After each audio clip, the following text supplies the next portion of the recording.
ایسا نہیں ہے میری مرضی میں جیسے چاہے مال کماؤ. آج افسوس ہے ہماری آمدنی کے جو ذرائع ہیں وہ تمام کے تمام 99% بلکہ 100 کے 100% وہ حرام راستے ہیں. اللہ معاف فرمائے, اللہ معاف فرمائے. بہت سے حلال راستے ہیں لیکن ان میں بھی ہم ایسی آمیزش کر لیتے ہیں کہ وہ بھی خالصتاً حلال نہیں رہ پاتے. اب جوا سٹا تو عام بات ہی ہو گئی. قرآن کریم کی جو آیت میں نے پڑھی شروع میں, اس میں اللہ تعالیٰ نے صاف فرمایا یا ایھا الذین آمنوا انما الخمر والمیسر والانصاب والازلام رجس من عمل الشیطان. اے ایمان والو, یہ جوا, یہ سٹا, یہ شراب, یہ سب شیطان کے کام ہیں, ان سے بچو. اب تو جوا ہمارے بزرگ سمجھتے ہیں کہ بھئی جوا تاش کھیلتے ہیں, سٹا جو وہ لگاتے ہیں مدہ 3 مدہ 5. مجھے تو خطرہ یہ ہے, علماء تشریف رکھتے ہیں کہ جو یہ سٹا لگانے والے ہیں ان کا ایمان اتنا کمزور ہے, اگر ذرا غور کیا جائے تو بہت خطرے تک بات پہنچ چکی ہے. اس لیے کہ یہ سٹا لگانے والے سٹے کا نمبر معلوم کرنے کے لیے ایسے ایسے لوگوں کے پاس پہنچ جاتے ہیں جہاں ان کے ایمان کا سودا کر لیا جاتا ہے. وہ کہتے ہیں کہ ہم نمبر بتا دیں گے آپ کو, تو کہ پجاری, اور وہ بتا دیں گے. اب آپ پوچھو کہ غیب کا علم, آئندہ پیش آمدہ مسائل کا ان کا علم اللہ کے علاوہ کسی کو نہیں ہے, اور اگر یہ اس یقین کے ساتھ نمبر کو لگا دیں کہ ہمیں فلاں بابا جی نے, فلاں بابا نے نمبر بتا دیا ہے, اب تو نمبر کھل کے رہے گا, اس یقین کے ساتھ, تو پوچھو علماء سے مسئلہ پوچھو, بات کہاں پہنچی, کہاں پہنچی ہے بات. اتنا کمزور ایمان ہو چکا ان کا. اور اب تو ان سٹے نے اور اس جوئے نے ایک وی آئی پی روپ لے لیا ہے جس نے اس کی برائی کو کم کر دیا ہے عوام سماج کی نظر میں. ہے سٹا, اس سے بڑھ کر گناہ, اس سے بڑا جوا, لیکن اس کا روپ بدل گیا, اس کی شکل بدل گئی. اب تاش کی شکل میں جوا نہیں کھیلا جاتا. اب یہ بوڑھا بڑھان سو کہہ رہا ہوں میں, یہ چونکہ نوجوان تو آیا ہی نہ ہی, بوڑھا جو جلسہ ولسہ ہوان ہے ان میں یہی بوڑھا بڑھا آوا. تو اب یہ جو موبائل پہ کھیلتے ہیں, جو یہ لڈو, موبائل پہ جو لڈو کھیلا جاتا ہے, یہ جوئے کی ایک طرح سے اعلیٰ قسم ہے. اس پر شرط لگائی جاتی ہے 50,000 ہزار روپے. ہمارے نوجوان جو راتوں کو 12 بجے, 1 بجے, 4 5 سڑکوں پر بیٹھے ہوئے ہیں, لڈو کی شکل میں جوا کھیلا جا رہا ہے. اور سٹا آ گیا اسٹیشن کی شکل میں. جو کرکٹ میچ ہوتے ہیں چاروں طرف, ابھی سیزن آئے گا آئی پی ایل کا, اب تو دنیا میں کہیں بھی میچ ہو, کوئی بھی لیگ ہو, ہر لیگ پر سٹا لگتا ہے. افسوس, اور پھر اس کو افسوس اس کا ہے کہ ہمارے کچھ پڑھے لکھے نوجوان, شکشت یعنی جو دنیاوی اعتبار سے تعلیم یافتہ ہے, ان پڑھ نہیں, گوار نہیں, وہ لوگ سیشن لگاتے ہیں اور اپنا ہنر سمجھتے ہیں اور کمال ہنر سمجھتے ہیں کہ بھائی مجھے پورا وشواس ہے کہ سامنے والا جو کھلاڑی ہے اس پر مجھے پورا بھروسہ ہے, اگر یہ بلے باز ہے تو اتنے رن بنا دے گا, بولر ہے تو اتنے رن نہیں دے گا یا اتنی وکٹ لے لے گا. پورے اپنی صلاحیتوں کو لگا رکھا ہے, اپنے ٹیلنٹ کو کھپا رکھا ہے اس میں کہ کس طرح ہم سٹا میں کامیاب ہو جائیں. 1 بال 1 اوور ہے, اتنے رن چاہیے, اتنا بڑا سٹا لگتا. پڑھے لکھے لوگ, میں ایسے چہروں کو جانتا ہوں, پڑھے لکھے لوگ نہیں بلکہ برسرے روزگار لوگ جو آلریڈی سرکاری ملازم ہیں وہ بھی سیشن کھیلتے ہیں. میں ایک بس میں بیٹھا یہاں جے پور کے لیے فیروز پور سے, تو جے پور جانے والا بس کا ڈرائیور موبائل کھول رکھا اس نے, اور بار بار موبائل کو کھولے. میں نے کہا یار بھائی میں آگے بیٹھا ہوں, میں کہا تھوڑا سا تو جے پور تجھے پہنچنا ہے, 1 بجے واپس وہاں سے ریٹرن بھی ہونا ہے, تو آمنے سامنے تو موبائل زیادہ مت دیکھ, ہن تو نیٹ ورک بھی نہ ہر سروس کا میں گاڑی چل رہی, ہن تو کس بات کر رہے تھے 1 دیر سے.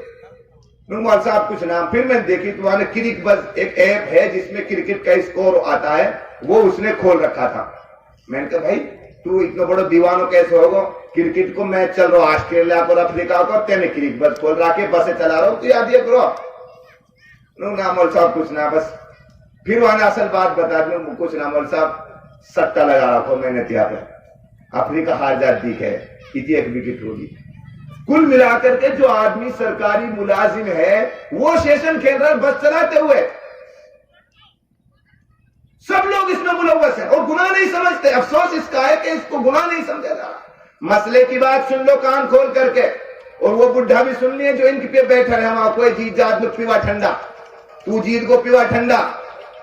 جوا کھیل کر, سٹا لگا کر, شیشن کھیل کر, لڈو کھیل کر 1 روپیہ بھی, 1 روپیہ یا 1000 روپے آپ نے جیتے, اور ان روپوں کو جیت کر کے اگر آپ کولڈ ڈرنک پیتے ہو, چاہے وہ کوک کی شکل میں ہو, ڈیو کی شکل میں ہو, مرینڈا کی شکل میں ہو, پیپسی کی شکل میں ہو, اگر اس کی شکل و صورت ڈیو کی ہے, ذائقہ اس کا ڈیو یا پیپسی کا ہے, لیکن اللہ اور اس کے رسول کی نظر میں وہ کتے اور خنزیر کے پیشاب کے برابر ہے. پیو, اس کو شرم نہیں آتی. افسوس ساری صلاحیتیں اس پر لگ رہی ہیں. محنت مزدوری کرنا بس کی بات نہیں ہے. جب تک تمہاری ناک کٹ جائے گی, اگر تم نے ٹھیلی لگا لی وہاں جا کر تم نے سیب بیچ لیے, انگور بیچ لیے, کچھ اور سامان بیچ لیا. ابھی ہم ایم پی سے آ رہے تھے پچھلے سال, ٹرین کے اندر لاک ڈاؤن سے پہلے کی بات ہے, خدا کی قسم 2 بندوں کو ایسے دیکھا جو پیر سے بھی معذور تھے, ہاتھ سے بھی معذور تھے. ایک آدمی پیر سے معذور تھا, ایک پیر سے ہاتھوں سے معذور تھا, لیکن انہوں نے معذور ہوتے ہوئے, اپاہج ہوتے ہوئے اپنے ہاتھوں میں کچھ ایسا ضروری سامان جو مسافرین کے لیے ضروری سامان ہوتا ہے, صابن ہے, کولگیٹ ہے, برش ہے, یہ سارے ضروری سامان لے کر کے وہ بیچ رہے تھے. معذور تھے, مانگ نہیں رہے تھے. بڑا سبق ملے اللہ. ایک یہ ہے کہ جو معذور ہیں, جو مانگ سکتے ہیں, بھیک مانگ سکتے ہیں, لیکن بھیک نہیں مانگ رہے, محنت مزدوری کر کے اپنے پیٹ پالنے کی کوشش کر رہے. ایک ہمارا نوجوان ہے کہ جس جو محنت مزدوری کرنے کو عیب سمجھتا ہے, جس کے بازوؤں میں بھی اللہ نے طاقت دی ہے, جو ابھی جوان بھی ہے, جو مزدوری بھی کر سکتا ہے, لیکن وہ جوا سکتا کھیلتا ہے. گھر کا حال یہ ہے, جب جوئے میں ہار جائیں گے, جب سٹا میں ہار جائیں گے, پھر مجبوراً آ کے ٹینشن میں پیئیں گے. پھر کیا کریں گے؟ پیئیں گے. غم میں تو غم بلانے کے لیے, نیندوں کھانے کے لیے تمہیں پینی پڑے گی. پھر پیئیں گے تو پھر کیا ہوگا؟ خدا کی قسم, ابھی کچھ دنوں پہلے ایک امام صاحب نے واقعہ سنایا, بہت دکھ ہوتا ہے. آج ہمارے گھروں میں ہم بچوں کے باپ بھی ہیں, ہمارے چھوٹے چھوٹے معصوم بچے بھی ہیں, ہماری بیویاں بھی ہیں جن کی ذمہ داریاں ہمارے اوپر ہیں. اگر وہ بیمار ہو جائیں تو ان کا علاج کرانا یہ ہماری ذمہ داری ہے. نان و نفقہ کی ہماری ذمہ داری ہے. گھر کے کاموں کو نہیں, سارے کاموں کو ہم نے ان کے حوالے کر رکھا ہے. ایک امام صاحب نے ایک واقعہ سنایا, بہت توجہ سے سننے کی ضرورت ہے. میں نے جب بھی اس واقعے کو پیش کیا ہے, میری آنکھیں ہمیشہ نم ہوئی ہیں. خدا کی قسم یہ ہمارے سماج کی تصویر بنی ہوئی ہے. آج ایک مسجد میں امام صاحب بچوں کو پڑھاتے تھے, تو جو پڑھنے والے بچے تھے ان میں ایک بچی بہت اچھا پڑھتی تھی, ذہین تھی, لیکن وہ ہفتے میں ناغہ کر دیتی تھی, غیر حاضری کر دیتی تھی 1-2 دن. تو فطری طور پر جو بچہ اچھا پڑھتا ہے, پڑھانے والے کو, استاد جی کو اس سے محبت ہوتی ہے نہیں, وہ ہو جاتی ہے, لگاؤ ہو جاتا ہے ایک طرح سے, جو اچھا پڑھنے والا بچہ ہوتا ہے. ایک دن امام صاحب نے وہاں چوری سنو کہہ دی, بیٹی تو ناغہ مت کرا کر, 2 دن آٹھ رہے, تو کتنا اچھا سبق سنا میں, تیرے کتنے نقصان ہو گئے سبق کرنا. تو وہ اللہ کائیں لوگ غیر حاضری کرے. تو وہ چوری نے کہی, حافظ جی جان نہ میری ماں گھرے رہے, جانت میں آ جاؤں, اور جان نہ میری ماں گھرے نہ رہے, جان نہ میرے چھوٹے چھوٹے بھائی بہانا میں انہیں کھلاؤں یا مر نہاؤں میں. تو حافظ جی نے واسنو پوچھ لی امام صاحب نے, بیٹی پھر تیری ماں کہاں جاوے؟ پان کے حافظ جی مزدوری کرل جاوے, کئی بیلداری کرن لو, کئی کھیت میں کام کرن لو, ہوں جاوے.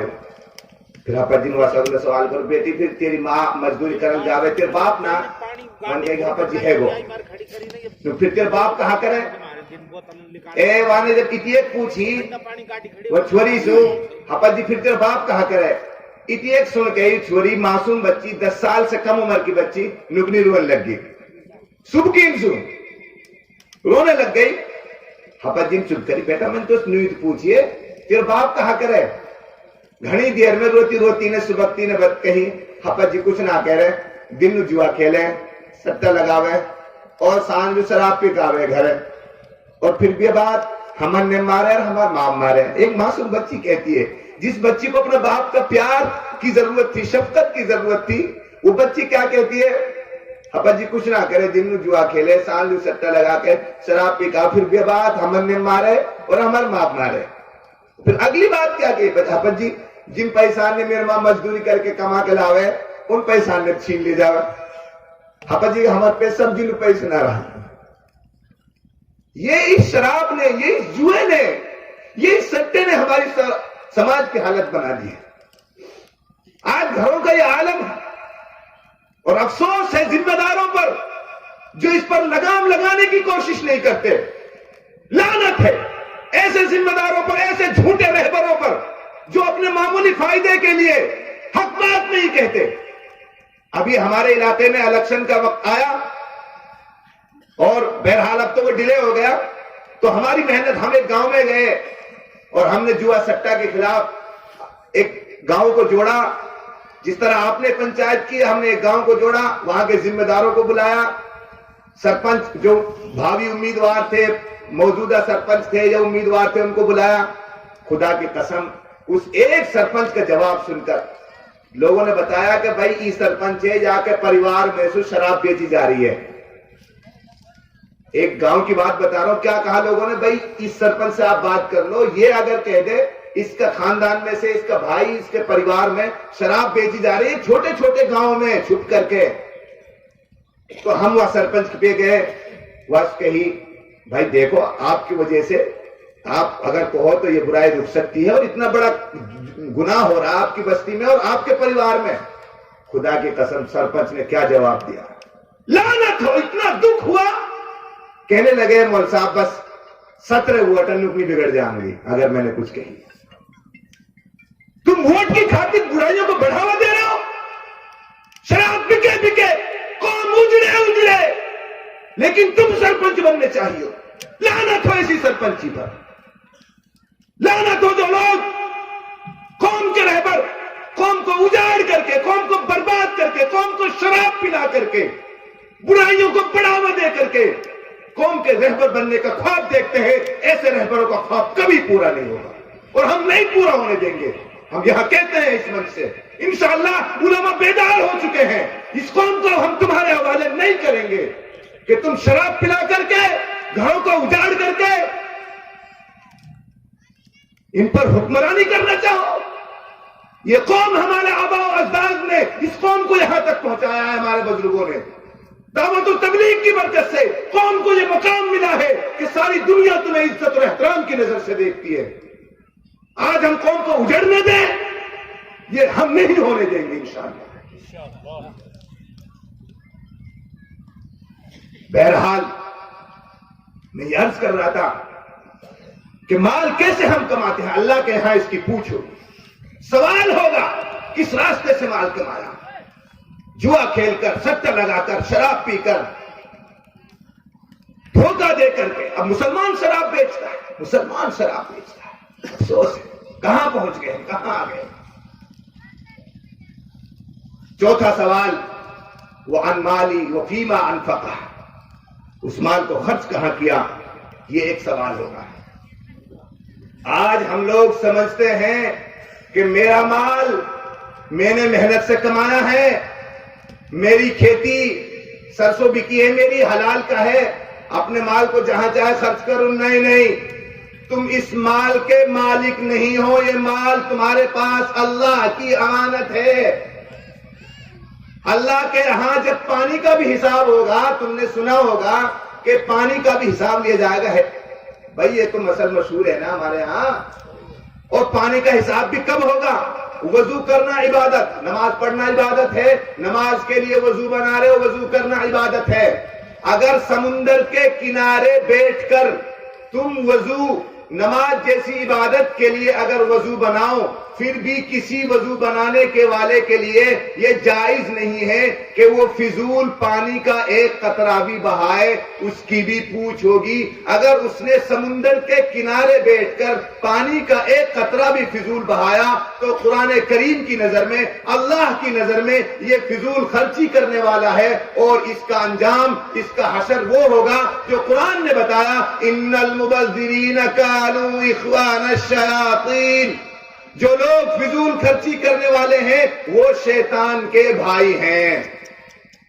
جب پانی کے ایک قطرے کی فضول بہانے کی اجازت نہیں ہے تو جس مال سے تم کسی غریب کو کپڑے پہنا سکتے ہو، جس مال سے کسی غریب بیمار کا علاج کرا کر کے تم کسی زندگی کو بچا سکتے ہو، جس مال سے کسی غریب کے لیے تم چھت کا انتظام کر سکتے ہو، کپڑوں کا انتظام کر سکتے ہو، پیاس پانی کا انتظام کر سکتے ہو، بھوک کے مٹانے کے لیے کھانے کا انتظام کر سکتے ہو، تو اس مال کو شادی بیاہوں میں، ڈی جے اور پٹاخوں میں بہانے کی اجازت کیسے ہو سکتی ہے؟ شرم نہیں آتی؟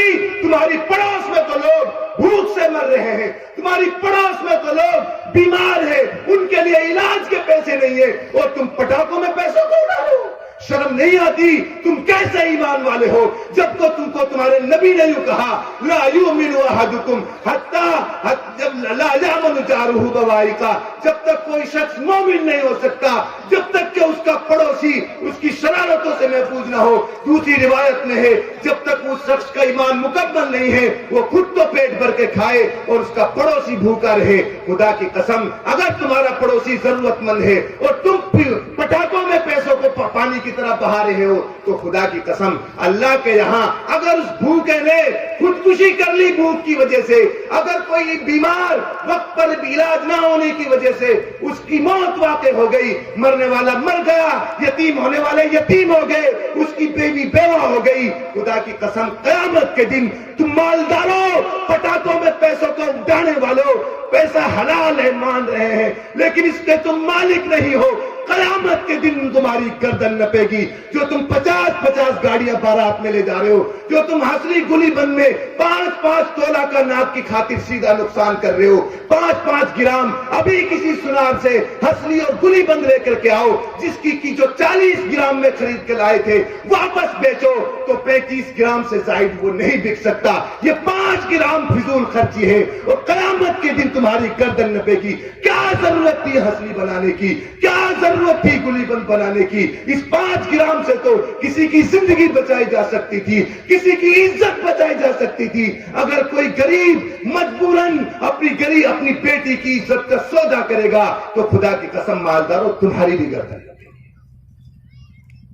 شرم نہیں آتی؟ جہیز ایسے بھکاریوں کے منہ پھٹے ہوئے ہیں، میں تو اپنے آپ سے کہتا ہوں، مجھے معافی کے ساتھ کہتا ہوں، یہ علماء کی جو مقدس جماعت ہے، میں بھی ان میں سے شریک ہوں، میں بھی اس طبقے سے تعلق رکھتا ہوں۔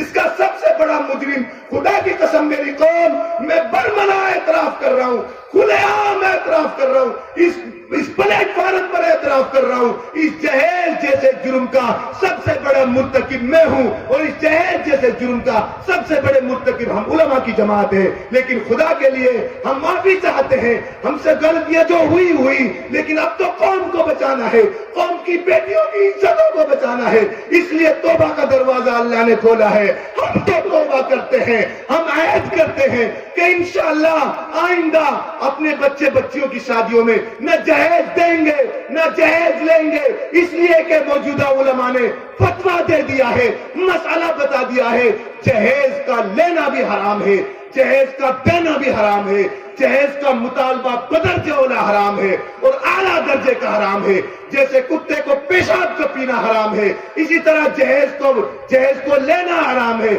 جہیز کے سامان کو لینا حرام ہے، اور اس لیے یہ زیادہ حرام ہے کہ اس لیے کہ شریعت کے اہم فریضے کو مٹانے میں اہم کردار جہیز جیسی لعنت کا ہے، اور وہ شریعت کا فریضہ ہے وراثت، وہ شریعت کا فریضہ ہے وراثت۔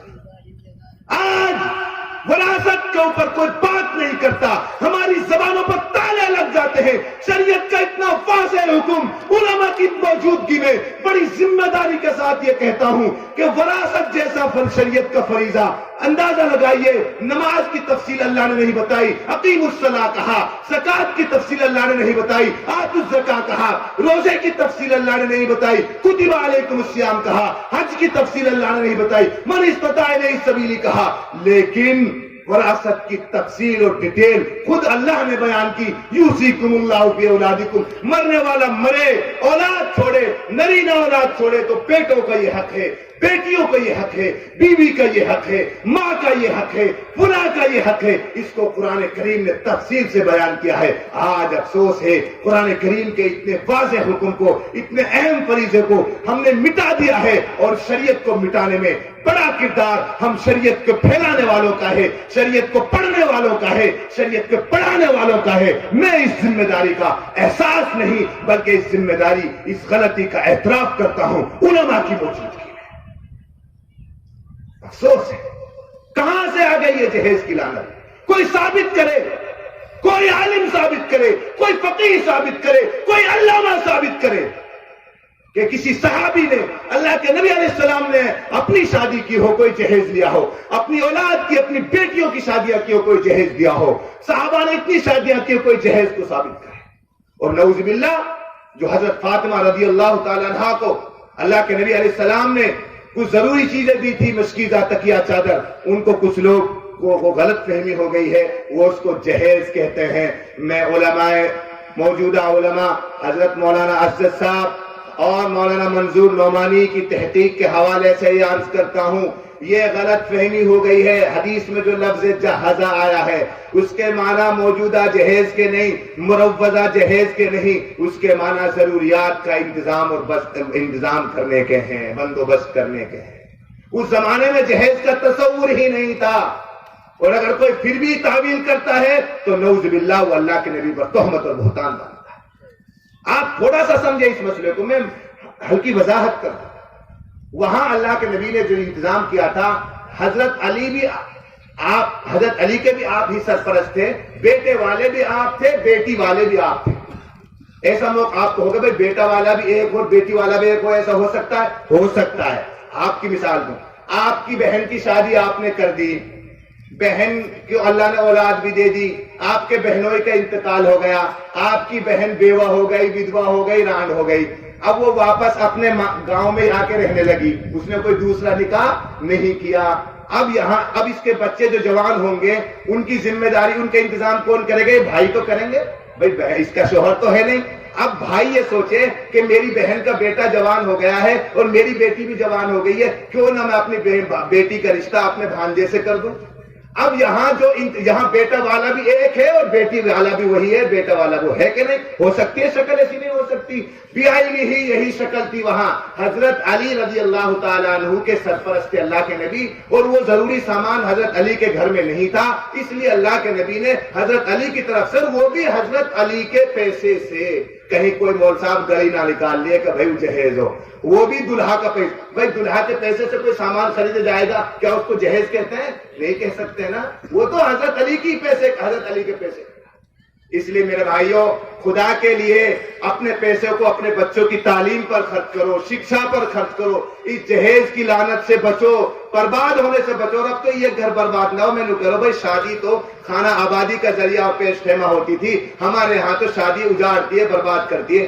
میں نے کرو 2 گھر اجڑتے ہیں، جب کرو یہ آپ جیسے سامنے تو نقشہ آپ کے سامنے، آپ مفتی صاحب 2 گھر نہ اجڑ رہا، 3 اجڑ رہا، کیسے بھائی؟ میں چھوڑا واڑا ہوں، ابھی تک قرض دار ہوں، میں ابھی تک قرض دار ہوں، چھوڑا واڑوں کہہ رہو ہے، اور چھوڑے والوں جو میرے سمجھے وہ زیادہ قرض دار ہے، اور جو وہاں بھات لے کے آیا ہوں ان کا پہریا وہ بھی قرض دار ہے۔ اب تو بھاتی پٹنا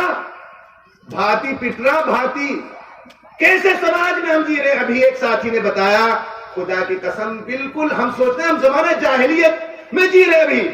ابھی معاملہ ہوا، ایسا ہی ہوتا ہے، آپ سے پوچھنا چاہتا ہوں میں، سماج کی تصویر ہے یہ، سماج کی ایسی آئینہ ہے کہ اب ایک بھائی، 5 بھائیاں، 5 بھائی میں سے ایک بھائی کو انتقال ہوگا، وہاں کا بچہ یتیم ہوگا، وہاں کی بہو برانڈ ہوگی، جب وہ مرو جب تو سب بھائی نے وہاں کے چھوٹے چھوٹے بڑا گود میں لیا, کوئی بات نہ صبر دین لو بھائی, ہم تو ہاں یہ ایک باپ چلو گا, ہم چاروں ایک باپ تو ہم گیا تھا ہے نا. جب تو ایسے کوڑی میں بھرا, اب ہوتے ہوتے بھائی ان کے تو کمانیاں سب ہاں بڑا چھوٹا چھوٹا, تو وہ دنیاوی اعتبار سے بھائی جو بیوہ جا گھر میں یتیم ہو جا تو دنیاوی اعتبار سے وہ پچھڑ گئے.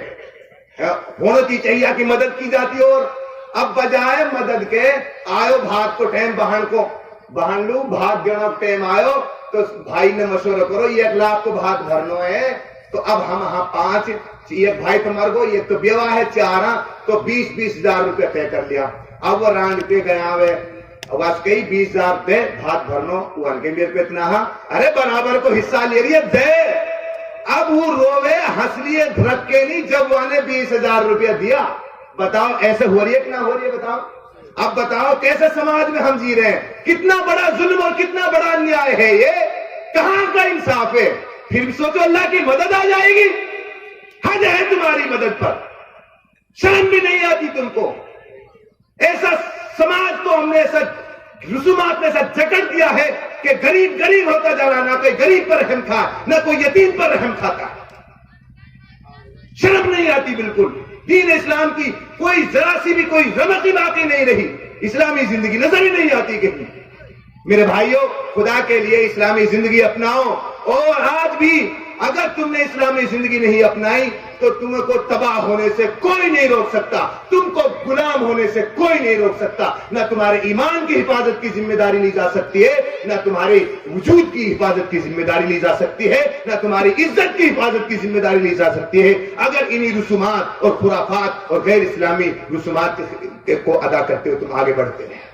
اس لیے توبہ کرو, عہد کرو کہ ہم نہ جہیز لیں گے, نہ جہیز دیں گے, نہ بارات لے جائیں گے, نہ بارات بلائیں گے جو چیز غیر اسلامی ہے, نہ مانا کریں گے, نہ بیاہ شادی کے موقع پر کوئی بڑا فنکشن کریں گے. بیاہ آرو کئی نے تاریخ آپس میں طے کر دی, یہ کہا کہ بھائی نہ یہ بلاؤ, یہ کہا اس وقت جوڑو.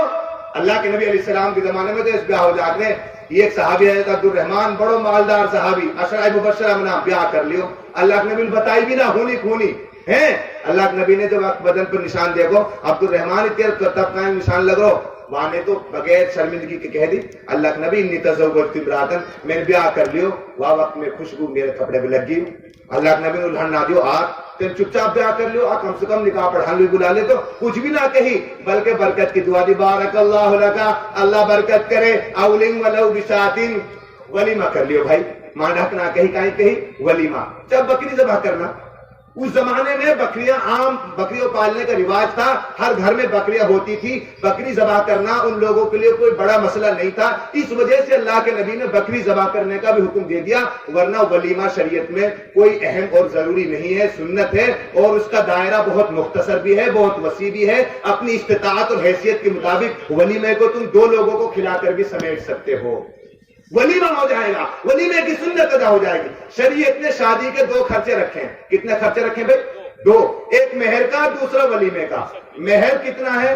خسلی گلی بندنا بیون کی طرح, تب پرانا لیو بن جاؤ. پہلے ہمارا مہر رہے کرو 32.5 تولہ, شرع محمدی جاز کہے کرے, حالانکہ شرع محمدی ہے نہ کہیں یا کو ذکر نہ ہے, پر 32.5 تولہ چاندی کم سے کم وہاں پہ بھی آ جاؤ جب بھی بہت نرمی کا معاملہ ہے, جب بھی کوئی نقصان نہ. ابھی ہسلی گلی بند کہاں سے آگو بھائی, تم نے سارا سنار وہ ٹکر دیا. ابھی میں نے صفات بتا رہے تھے, یہاں الور کے ایک سنار ہے, چھوٹی سی دکان ہے. الور ضلع میں کوئی گاؤں, کوئی مین گاؤں ایسا نہ جہاں واقعی 2 بیگھہ زمین نہ ہو. سیدھو 30 ہزار روپیہ, 40 ہزار روپیہ, اور پھر ان نے ہی دھرو گا. تم تھوڑا دن پیچھے میرا گاؤں میں تھوڑا سا بڑھیا, ہاں اگر حساب لگایا جائے تو ٹنل میں چاندی ہے ان کے پیے, اور ہماری آپ کی ہے, جو گھر کی چھڑائی نہ جاری, جب نہ کہاں چلی جاتا ہے.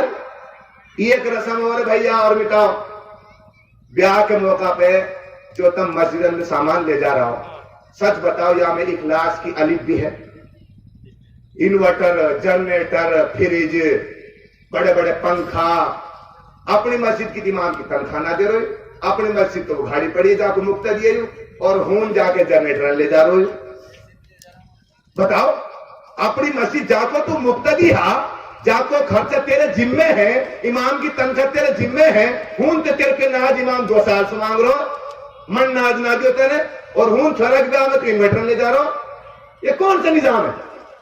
یہ بالکل رسم ہے، ثواب کو نہ بیج بھی، بالکل خدا کے لیے جس مسجد کی ذمہ داری ہے اس مسجد کی ذمہ داری کو نبھاؤ. پھر وہ لوٹا نیلام ہوا، بالٹا نیلام ہوا، فرش نیلام ہوا، آدھا ریٹ میں گلمبر بھرا پڑا مسجدن کا. کہاں کس راستے پہ چل رہے ہو؟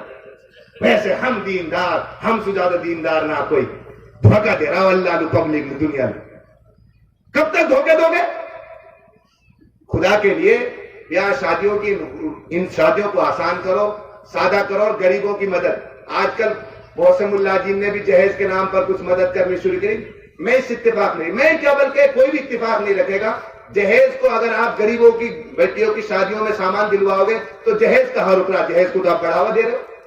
غریبوں کی سب سے بڑی مدد یہ ہے کہ مالدار اپنے بچے بچیوں کی شادیوں کو سادگی کے ساتھ کریں، جیسا دوسرے علاقوں میں ہو رہا، ساؤتھ میں ہو رہا، کرناٹک میں ہو رہا، گجرات میں ہو رہا. وہاں سماجک پابندی ہے.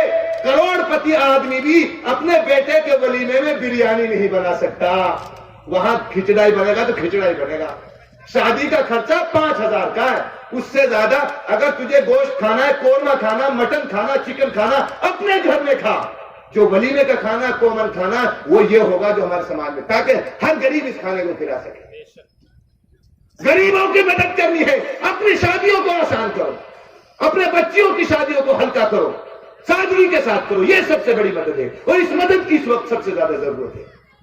میرے بھائیوں، خدا کے لیے جہیز کے عنوان پر بہت ساری باتیں ہیں میرے ذہن میں، لیکن بہت زیادہ وقت میں نے لے لیا ہے. میں ابھی شاہجہاں پور بارڈر جا رہا ہوں، دودھ بھرا ہوا گاڑی میں، یہ خراب ہو سکتا ہے بھی ہے. اصل آپ لوگوں سے یہ پنچایت جو ہے سماجک برائیوں کے خلاف ہے. چند باتیں میں نے آپ کے سامنے عرض کری ہیں. جوا ہے، سٹا ہے. خدا کے لیے میں اپنے نوجوانوں سے ہاتھ جوڑ کر اپیل کرتا ہوں، جوا سٹا سے توبہ کریں، اللہ کے لیے توبہ کریں. یہ بزنس نہیں ہے، یہ حرام ہے، اور آپ اس میں آگے نہیں بڑھ سکتے ہو. آپ محنت مزدوری کیجئے، آپ پھل بیچیے، آپ ٹھیلا لگائیے، آپ کچھ بھی کیجئے، لیکن خدا کے لیے جوا مت کھیلیے، لوڈو مت کھیلیے. شراب پیو گے پھر تمہارا گھر اجڑے گا، طلاقیں دی جائیں گی. اور پھر مسئلے کے اعتبار سے ابھی میوات میں سینکڑوں میں کہہ رہا ہوں ایسے نکاح ہیں جو اپنی بیویوں کو طلاق دے چکے ہیں، بعد میں ان کو ہوش آیا تو اکثر مسئلے جو آتے ہیں، واہ مفتی صاحب یا چھورانے ان کے ساتھ بیٹھن لگ گو، کمرکان کے ساتھ پین لگ گو، نشہ میں آئے اور رات میں نگنی طلاق دے دی. اور رکا بھی نہ ہم، ایک سراڑے ہمارا پیر ایکسیلیٹر پہ اتنی تیز رکھتے ہیں، وہ تو طلاق کی 3 رکھی ہے شریعت نے، ورنہ جو لوگ جو 100 طلاق 3 طلاق 3 سے پہلے ان کی ہو گئی نا. اب جب پوچھا گا مسئلہ، مول صاحب اب تو یوں ہے گئی تیرا نکاح سے، اب تو دوسرا کم جائے گی، پہلے ایسے ہوئے گی. اب بھوتیرا تو کر لے وہاں بھوتیرا نہ بھائی موبی بات برداشت نہ اسے کوئی بتاوے نہ. خدا کے لیے ہم مسلمان ہیں، سب سے پہلے ہمارا ایمان مقدم ہے. اللہ کے لیے ان برائیوں سے ہم بچیں، محنت مزدوری کرنے. اللہ نے ہمارے بازوؤں میں طاقت دی ہے. یہ کیسی بھیک ہے کہ آپ لوگ دوسروں کو گھر اجاڑ کر کے. میں ایک واقعہ سنا کر کے اپنی بات ختم کرتا ہوں. اللہ کرے اس واقعے سے کچھ سبق کچھ عبرت ہم کو مل جائے. ہمارے ایک بہت عزیز ہیں حاجی عبدالسلام صاحب، انہوں نے ایک واقعہ سنایا جہیز کے حوالے سے کہ ایک بیٹی کی رخصتی کا جب وقت آیا تو وہ بیٹی جس گھر میں شادی تھی اپنے ہی گھر کو اس نے لیپنا پوتنا اپنے ہاتھوں، جیسا ہمارے گھروں میں کرتی ہیں ہماری بچیاں ہمارے گھر میں، بھائی بیاہ شادی کے موقع پر گھر کو سجایا جاتا ہے. تو اس گھر میں ایک باری جو الماری تھی وہ پلستر نہیں ہو رہا تھا وہاں پر. تو اس نے جو کاغذ آتا ہے، رنگین کاغذ آتے ہیں، ابری عربی کچھ بولتے ہیں ان کو، جن کو چپکا دیتے ہیں، جن سے کچھ ان کا بدنما وہ جو داغ ہے وہ ڈھک جاتا ہے، اچھا سا لگتا ہے. تو اپنے والد صاحب سے اس بیٹی نے کہا اپنی شادی کے وقت میں باپ ہندو عربی لے آئے یا بروں سے لگ رہو میں ہندیا ڈھک دوں. تو باپ نے ٹال مٹوڑ کری ایسے ہی. تو جب 1-2 دن رہا شادی کا تو وہاں باپ سے گیا، باپ کوئی بات نہ، اب جب میں ہی آؤں گی دوبارہ جب لے آؤ، یا میں ہونی سے لے آؤں گی، اپنی سسرال سے لے آؤں گی. ہاں باپ نے جب یہ بات سنی تو باپ نے کہی بیٹی تو ہند دوبارہ مت آئے. وہ چھوڑی ایک دم چکی یہ الگنی باپ لے رہے گھر میں، اب بیاہ ہونے کے بعد ایک بھی حق نہ رہو گے تنوں کہہ رہا ہوں مجھ ہند مت آئے. باپ نے کہی بیٹی اگر تو آئے گی تو میں تو ہند نہ مل سوں، میں تو ہند نہ مل سوں، تو آئے مت ہی، اگر تو آئے گی تو میں تو ہند نہ مل سوں. باپ نے روتے ہوئے یہ بات کہی. بیٹی نے کہی باپ تو کہاں اللہ پاس ہے، اس لیے کہ یہ گھر میں نے تیرے جہیز کے انتظام میں غریبوں کو اور تو کچھ ہونا میں نے گھر ہی بیچ دیو، میں تو مانگو رہ رہا ہوں، بیاہ تک کو میں ٹائم دے رہا کو، میں تو اپنی زندگی کہیں بسر کر لوں گا، ہم تو اپر تیرو بیاہ ہوگا، اب یہ گھر کئی اور کو ہے، یہ گھر میرو بنا ہے، یہ گھر تیرو بنا ہے۔ خدا کی قسم یہ واقعات ہمارے لیے جھنجھوڑ لے کے لیے کافی ہونے چاہیے کہ ایک غریب باپ کا گھر اجڑتا ہے اس رسم جہیز کی وجہ سے۔ غریب باپ، کتنے باپ اجڑ رہے ہیں، کتنی غریب بیٹیاں جو گھروں میں بیٹھی ہیں۔ ہاتھ جوڑ کر میں اس واقعے کو آپ کے سامنے جھولی پھیلا رہا ہوں، مالداروں خدا کے لیے ہمت کرو، انشاءاللہ اللہ کے دیے ہوئے سے پار پڑے گی۔ اور اللہ کے نبی نے بددعا دی ہے، من تزوج امراتا لمالها لم یزدہ اللہ الا فقرا، جو مال کی بنیاد پر شادی کرے گا، جہیز کے لالچ میں شادی کرے گا، اللہ اس کو فقیر بنائیں گے، اس کی فقیری کبھی دور نہیں ہوگی، وہ انٹرنیشنل بھکاری بنے گا۔ خدا کے واسطے یہ مالدار لوگ پیش قدمی کریں، ذمہ دار لوگ پیش قدمی کریں۔ حضرت مولانا ادریس صاحب ابھی فیروز پور تشریف لائے تھے، یہاں بھی تشریف لانے والے ہیں۔ حضرت نے ہم علماء سے عہد لیا تھا، میں ان علماء، نوجوان علماء کی موجودگی میں ہم یہ عہد کرتے ہیں انشاءاللہ تعالی ہم غیر اسلامی شادی میں شریک بھی نہیں ہوں گے، نہ بارات میں جائیں گے، چاہے اپنے قریب رشتہ داروں کی شادیاں ہوں، اور نہ انشاءاللہ غیر اسلامی شادی کا نکاح بھی ہم نہیں پڑھائیں گے، اور انشاءاللہ تعالیٰ نہ جہیز لیں گے نہ جہیز دیں۔ بھائی عہد کرتے ہیں ہم سب لوگ انشاءاللہ، بھائی ہاتھ اٹھا دے بھائی، انشاءاللہ عہد کر لے بھائی، اللہ کے لیے بھائی قوم بچانی ہے، تو آپ لوگ بھی سب عہد کرتے ہو نہیں کرتے انشاءاللہ تعالیٰ؟ ہاں، اللہ تعالیٰ ہم سب کو ان برائیوں سے ہم سب کی حفاظت فرمائے، اور اللہ تعالیٰ ہم سب کو آنے والی نسل کے لیے ایک اچھا پیغام دینے کی کوشش کرنے کی توفیق عطا فرمائے، اور اس جلسے کو اللہ تعالیٰ کامیاب فرمائے۔ وآخر دعوانا الحمدللہ۔